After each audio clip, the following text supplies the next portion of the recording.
Este într-adevăr ceva select.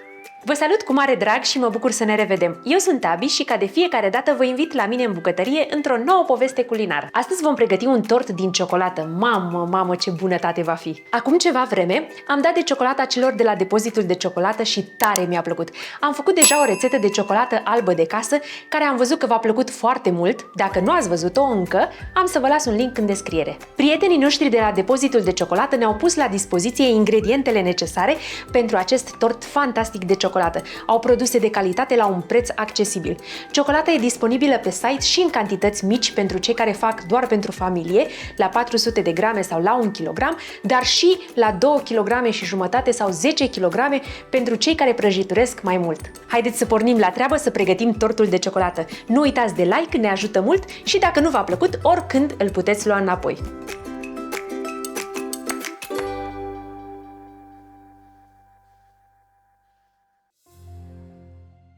Pentru această rețetă am folosit pentru blat 240 g biscuiți simpli și 80 g unt topit de la Elvir. Pentru crema de ciocolată neagră am folosit 180 g ciocolată neagră Calebo, 120 g smântână pentru frișcă Olympus, 170 g smântână pentru frișcă Olympus mixată, 2 foi gelatină.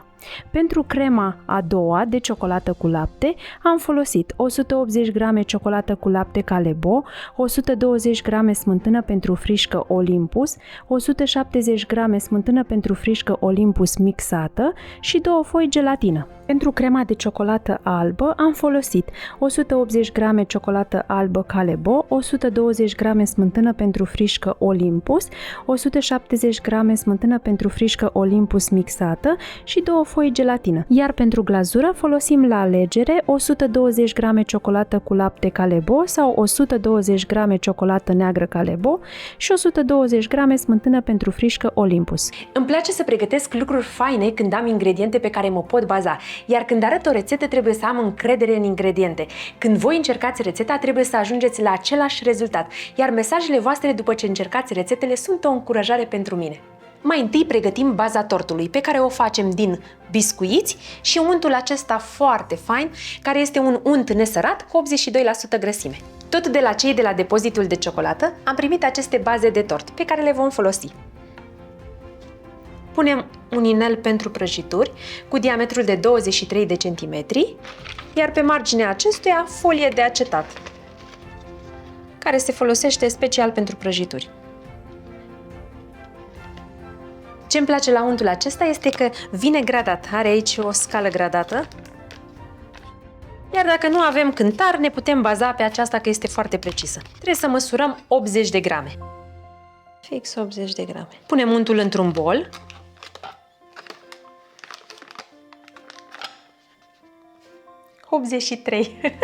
La fix! Am fost mai darnică, un pic. Și topim untul la microunde pentru aproximativ 1 minut. Punem biscuiții într-un robot de bucătărie și îi mărunțim pentru câteva secunde. Adăugăm untul și mixăm iarăși pentru câteva secunde. Și gata. Punem amestecul obținut în tava pregătită mai devreme. Dacă nu aveți un robot de bucătărie, foarte ușor puteți mărunți biscuiții punându-i într-o pungă și zdrobindu-i cu un sucitor. Apăsăm ușor cu un pahar sau cu o formă cât mai dreaptă ca să presăm foarte bine. Punem forma la rece și ne ocupăm de prima cremă. În vasul unui mixer punem smântâna pentru frișcă, pe care o vom mixa ca să ne iasă frișcă tare. Vasul acesta și telul eu le-am avut la rece, la fel și smântâna pentru frișcă. Înainte de a le folosi trebuie să fie la rece. La frigider. Măsor toată cantitatea de frișcă pe care o folosesc la toate cele 3 creme, după care o să-mi împart eu în 3. Ca să nu mixez de 3 ori. Mai întâi mixăm la viteză mică, că altfel ne stropim, după care mărim viteza, până când se întărește.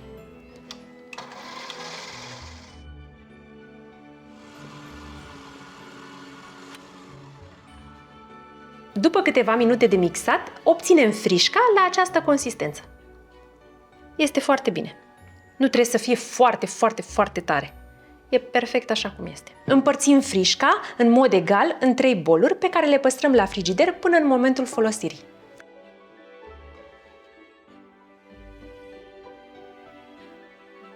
Într-un bol cântărim ciocolata. Mai întâi începem cu stratul de ciocolată neagră. Este o ciocolată superbă, mie îmi place foarte mult. Este o ciocolată neagră belgiană. 180. Așa. Ia ce bună e. Super bună. Iar peste ciocolată punem smântâna pentru frișcă. Punem vasul acesta deasupra unui vas în care am pus apă, dar apă ca să nu atingă fundul vasului, da? Și mergem cu el la foc. Punem la foc potrivit până se topește ciocolata. Și amestecăm din când în când.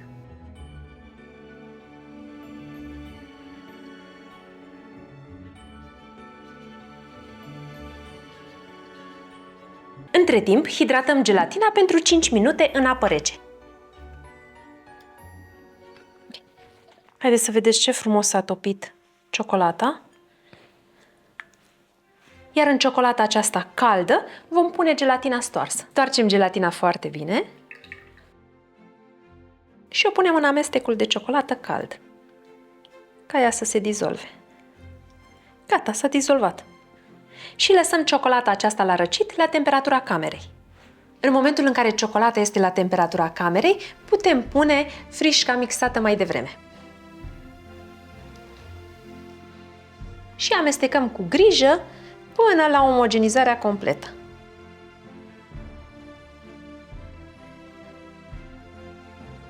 S-a încorporat perfect. Așa de fain arată. Punem crema obținută peste baza de tort din biscuiți. Și nivelăm cu grijă. Punem din nou la frigider până pregătim următorul strat, din ciocolata cu lapte.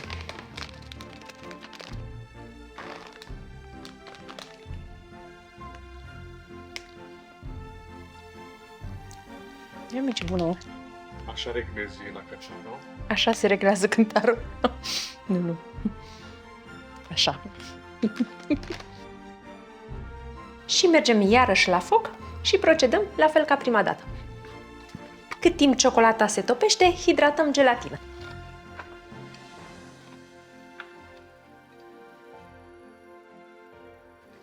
În ciocolata caldă adăugăm gelatina hidratată, pe care o stoarcem foarte bine de apă. Amestecăm foarte bine să se dizolve gelatina, după care lăsăm ciocolata iarăși la răcit. După ce s-a răcit, adăugăm frișca mixată. Și amestecăm foarte bine. Adăugăm crema de ciocolată peste stratul de dinainte, care s-a întărit foarte frumos la frigider. Perfect s-a întărit. Nivelăm foarte bine și dăm iarăși la frigider.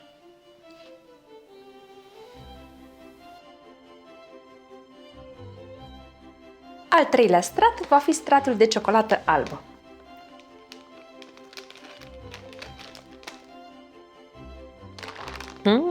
Iarăși am pus mai mult.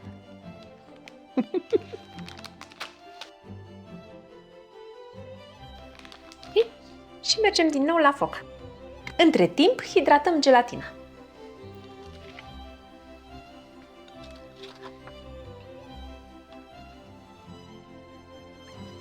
Ciocolata este caldă, așa că putem adăuga gelatina hidratată.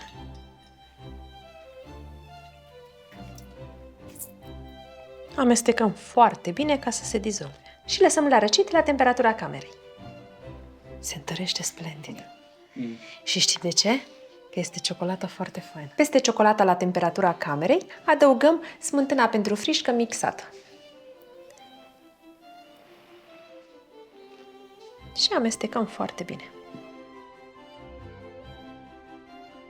Și adăugăm ultimul strat de ciocolată. S-a așezat frumos, de nici nu mai trebuie să mai nivelez. Deci, perfect. Perfect s-a așezat. În momentul acesta punem la frigider pentru minim 4 ore sau cel mai bine peste noapte, înainte de a pune glazura. Dragii mei, s-a întărit foarte fain, a stat suficient la frigider, la mine a stat peste noapte și este numai bine și gata pregătit pentru glazură. Haideți să vedeți ce se află aici. Ia uite ce frumos se văd straturile. Deși feonul nu prea are ce căuta în bucătărie, am să vă arăt cum îmi place mie să desfac această folie de acetat. Încălzesc foarte, foarte puțin marginile cu feonul și se va desface perfect.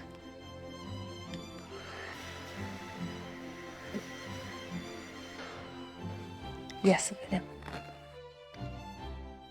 Un pic mai greu la început.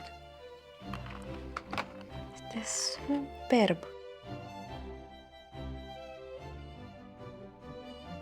Mai păstrăm tortul puțin la frigider până pregătim glazura. Pentru glazură punem ciocolata într-un bol și smântână și punem pe baie de abur până se topește ciocolata. Punem glazura într-o cană ca să ne fie ușor la ornat. Și cu grijă începem din centru către margini. Și punem la frigider pentru aproximativ 20 de minute. După ce glazura s-a întărit, punem decorul. Eu am aici, tot de la depozitul de ciocolată, niște perluțe de ciocolată.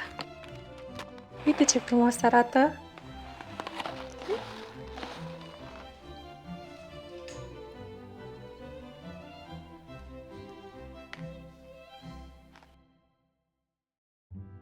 Și avem aici și perluțe negre.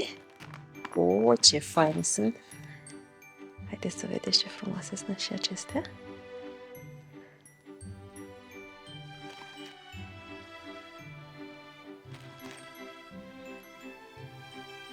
Și punem la rece până se întărește complet glazura. Haideți să vedem.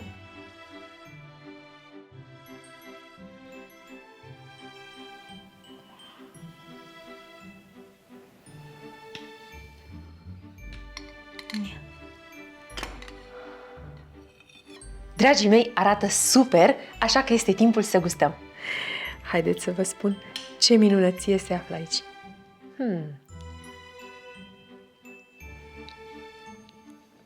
Super bun, super fin. Este într-adevăr ceva select.